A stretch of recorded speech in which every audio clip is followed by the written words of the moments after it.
Hello everyone, and welcome back to the Kookly Bushcraft channel. Okay, so today we're going to be talking about the traditional, not this one, but the traditional Finnish puukko. And yeah, I'm going to show you some very old knives, and I'm going to talk a little bit about the design of them and what makes a Finnish puukko. A lot of the similarities between knives of different manufacturers nowadays is probably because so many of the blades are all made by the same manufacturer, which is Laurin Metalli. If you look at this ropey old photograph, you'll see the blade in the back left, that's a Laurin Metalli, and the two in the bottom right, hand-forged blades from the 1960s. You'll see the Laurin tang is quite a bit more substantial. It's also really nice steel, and they're also very cheap. And this is why I also generally choose Laurin blades for my little knife making classes here at the Husky farm. Something I don't see very often on older puukos, which leads me to believe that it's probably quite a modern invention, is the fishtail. So the sheaths are all stitched up the back, and a little bit of excess leather is left on to create a fishtail effect, which actually looks rather nice. This is only part of my collection, it's just what I've got to hand. But yeah, knives like these, they can be found all over Finland. They can be bought second hand really cheap. You know, they can be found in rubbish dumps. Every house has got a couple of old knives lying around. Yeah, you might have seen this one in a video. This I actually dug up. This was found underneath a building.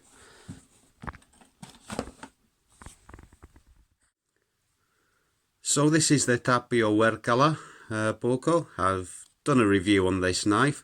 Very well known Finnish knife, and I have heard a theory that the modern Finnish puukko, modern traditional Finnish puukko, our idea of what a puukko looks like, comes from, well, is influenced greatly by this knife. And, well, it is stitched down the back with this kind of a dangler, and the blade shape is very much like the knives that everybody's producing nowadays. It has, however, got a high grind and the rhombic shape that you don't see quite so much nowadays. This is one that actually gets a bit of use. I really like this one. It's got a very high grind, rhombic shape, and yeah, the rhombic shape was very typical of a lot of older Finnish knives and some newer ones.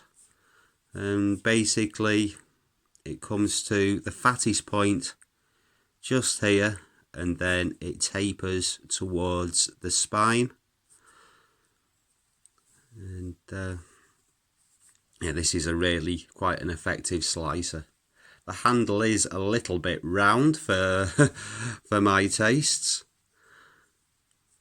But yeah, a really nice old work knife. No idea who made it. I'm guessing this probably isn't the original sheath. A lot of these sheaths aren't.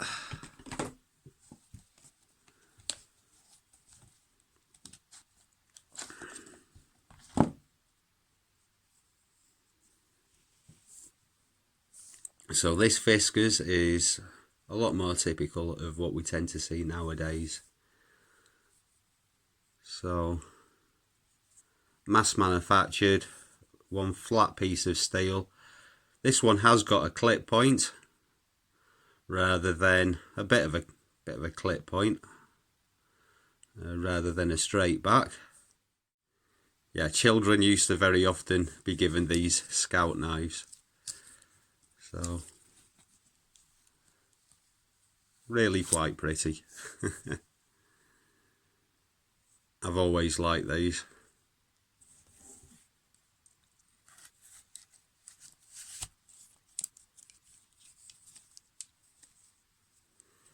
So we've got a lot of different handle materials here. We've got wood, birch bark, antler.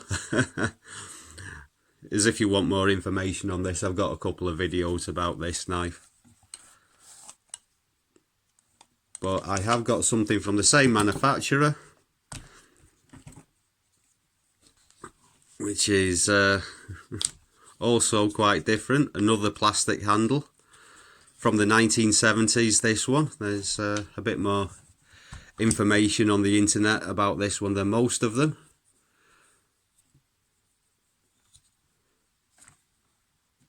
Oh, it's a bit mucky.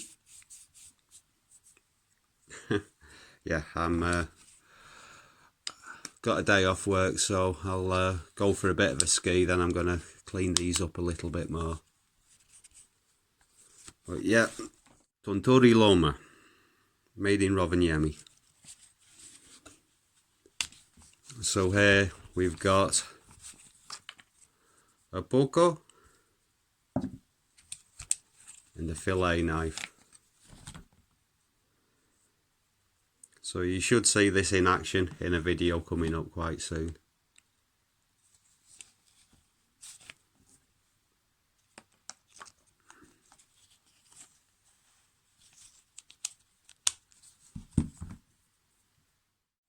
So this is what everyone's idea of a traditional Finnish knife sheath looks like. Apart from they very often have a fishtail here on the end. But yeah, we've got an imposter here. This isn't a Finnish knife. This is an old Frost Smorer classic. But I can maybe show you a couple of differences. So that's maybe a rather extreme example. Let's go for this one. So you'll see on the Finnish version, the grind goes much higher and the blade is quite substantially thicker. So we're all familiar with the Mora Classic. It's still made, and yeah, a lot of older Finnish knives come in this kind of knife sheath, which is stitched on both sides. This is a sheath from a Martini Lynx, and they're still made now. They've been in continuous manufacture since, was it 1932? Well, the 1930s anyway. They still come in a sheath like this one.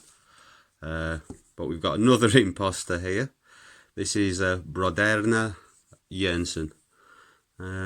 So yeah, old Mora knife with a swedge, which was quite common on Moras up until about the 1960s.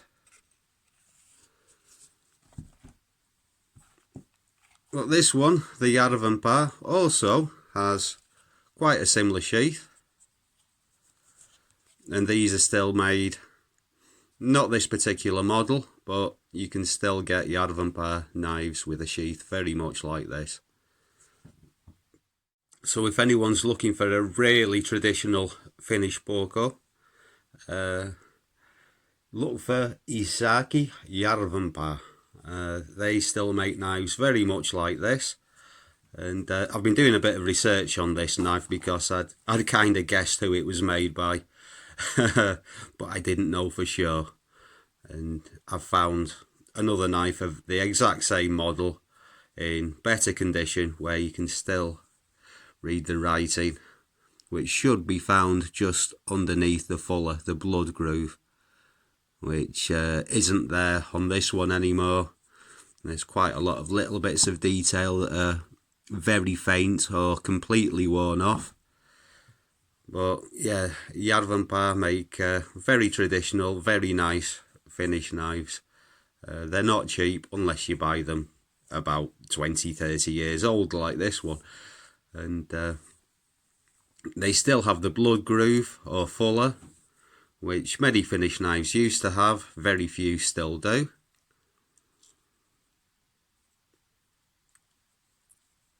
yeah.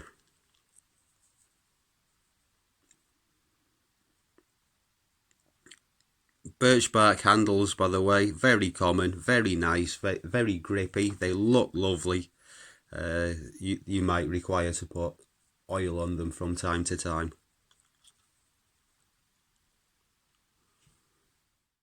This is a nice old knife. It's been sharpened quite a lot by somebody, as you can see. I think that blade used to be a little bit more substantial. This is quite typical with the ferrule, and as if you look at the pattern in that wood, that's really quite beautiful.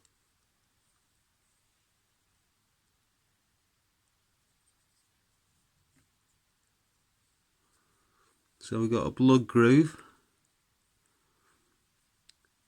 Can't quite tell, as if it's thinner towards the spine. And a nice little detail. Nice little bit of detail in the... Oh, hang on. I have just noticed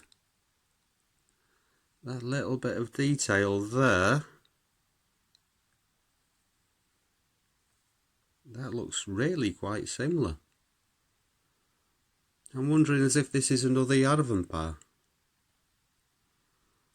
I'm really no idea as to who made a lot of these knives, but the detail on the ferrule looks really quite similar.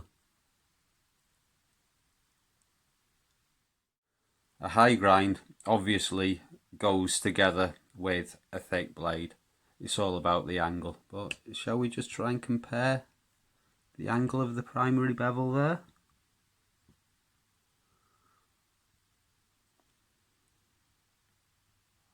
Can you actually see that? No, I don't think you can really, can you? Okay, so the Workala has a primary bevel of round about 20 degrees with a slight micro bevel, whereas the Mora should be round about 25 degrees, giving the Workala a higher grind in comparison to its thickness. To my mind, as a foreigner here in Finland, the puukko is part of the Finnish culture. And what makes a traditional Finnish puukko? Well, both cultures and traditions, they're not fixed. They're two things that change with time. Okay, most of mine are old work knives, so quite basic designs, some more fancy than others, but yeah, you get some very ornate ones with animals' heads. I think it started with horses' heads, which was a Järvenpää thing from 1880. But yeah, there's quite a lot of variety. But you know, the rhombic shape and the high grind is very typical. They're also quite thick. Anyway, I hope you found this interesting. And yeah, as if you haven't done already, please subscribe, give us a like, drop us a comment. And a lot of the information here has been my own ideas and theories. And yeah, please tell me what you think. As if you know differently, say so in the comments. Thanks for watching everyone, and bye for now.